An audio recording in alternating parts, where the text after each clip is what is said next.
Et on a plutôt discuté concernant la loi 3D, différenciation et autres. Et le travail réalisé par le département et la région de manière à essayer d'éviter des chevauchements et nous permettre de fonctionner dans les meilleures conditions.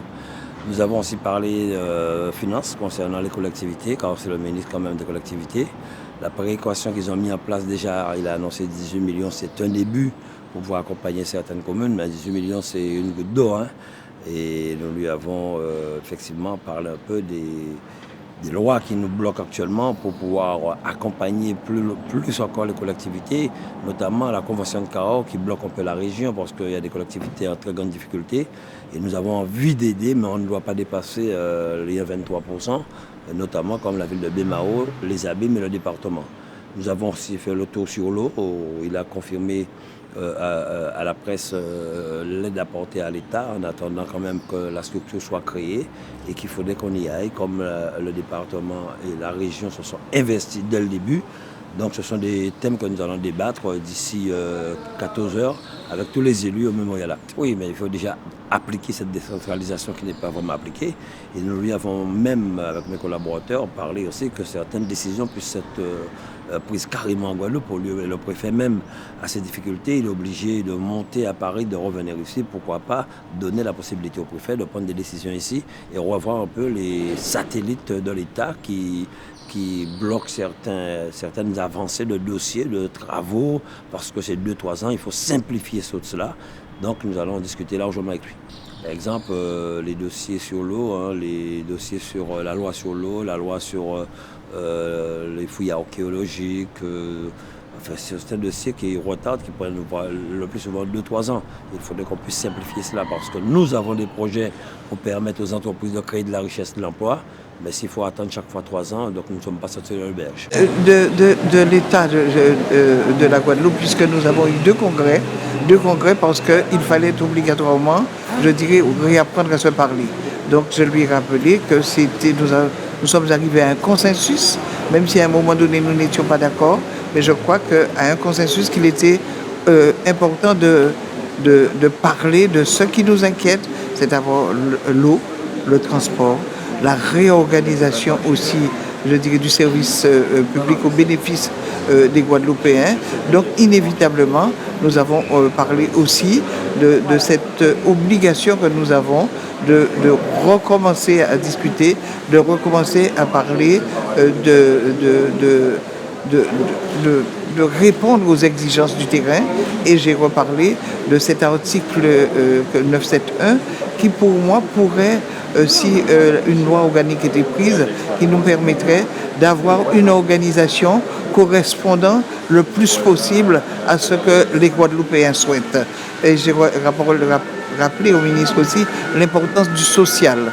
Dans notre département, le social tient une place qui est majeure. D'ailleurs, il a été président du conseil départemental, donc il sait et il a la vision de ce que peut être dans un département comme le nôtre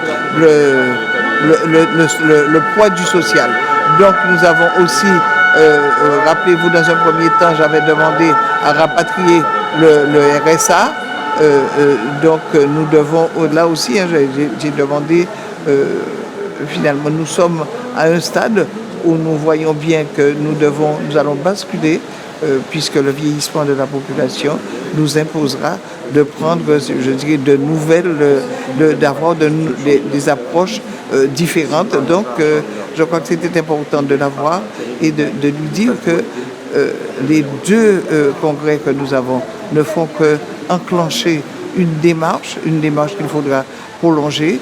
J'ai aussi parlé comme je vous disais, de l'organisation même du territoire, avec, comme je dirais, un cœur qui est, je dirais, qui s'étoffe, qui s'enrichit, et puis les deux ailes du papillon, comme je l'ai dit dans mes vœux, qui s'étiolent et qui se meurent. Donc vraiment, il faut reprendre les réflexions et revoir comment réorganiser, comment améliorer, comment répondre mieux aux exigences de la population guadeloupéenne. Je ne les découvre pas parce que je travaille avec eux depuis longtemps, avec la présidente du conseil départemental. En plus, nous avons présidé, elle et moi, nos départements respectifs en même temps, parce que je présidais le département de l'Eure en 2015, donc on a eu l'occasion de se rencontrer de nombreuses reprises, notamment à l'Assemblée des départements de France. Et puis lorsque j'ai été nommé secrétaire d'État à l'écologie en juin 2017, puis maintenant en tant que ministre en charge des collectivités territoriales, j'ai l'habitude de passer du temps avec ses collègues élus, surtout qu'en plus ces deux collectivités se sont beaucoup mobilisées sur le dossier de l'eau dont j'ai eu la charge en tant que ministre